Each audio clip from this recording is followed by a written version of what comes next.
Mheshimiwa Spika, nihitimishe hotuba yangu kwa kuwaahidi wananchi kuwa serikali ya awamu ya 6 chini ya uongozi mahiri wa Daktari Samia Suluhu Hassan, Rais wetu wa Jamhuri ya Muungano wa Tanzania, itaendelea kuwatumikia Watanzania kwa moyo wa dhati kwa kuzingatia kauli mbiu ya kazi na utu, na tunasonga mbele. Katika kuhakikishia hilo, ninasisitiza watumishi wote wa umma kufanya kazi kwa bidii na maarifa ili kutoa huduma iliyo bora kwa wananchi bila upendeleo. Mheshimiwa Spika, utekelezaji wa miradi mingi iliyofanyika ni ushahidi kwamba rais wetu ni mtu wa matokeo, maneno kidogo, vitendo vingi ambavyo vinaongea katika maeneo mengi hapa nchini. Mheshimiwa Spika, sasa baada ya kuwa nimesema hayo, naomba sasa kuleta maombi ya makadirio ya mapato na matumizi ya fedha ya ofisi ya waziri mkuu na ofisi ya bunge kwa mwaka 2026-2027. Mheshimiwa Spika, katika mwaka 2026-2027 ofisi ya waziri mkuu inaomba idhini ya kukusanya maduhuli ya mapato ya ndani ya jumla ya shilingi trilioni 2 bilioni 411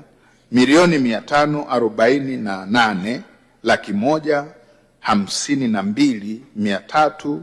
na 200 na senti 47. Kwa upande wa matumizi, Mheshimiwa Spika, kwa mwaka 2026-2027 ofisi ya waziri mkuu na taasisi zilizo chini yake inaliomba bunge lako tukufu liidhinishe jumla ya shilingi trilioni 12 bilioni 502 milioni 356 160,000. Kati ya fedha hizo shilingi trilioni 8 bilioni 734 milioni 43 na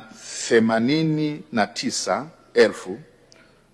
ni kwa ajili ya matumizi ya kawaida na bilioni 764 milioni 313 na 71,000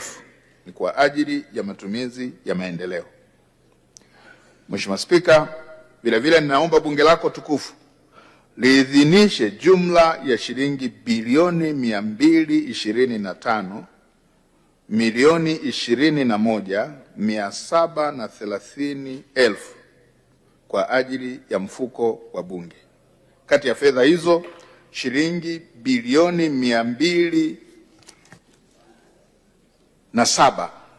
milioni 992,798,000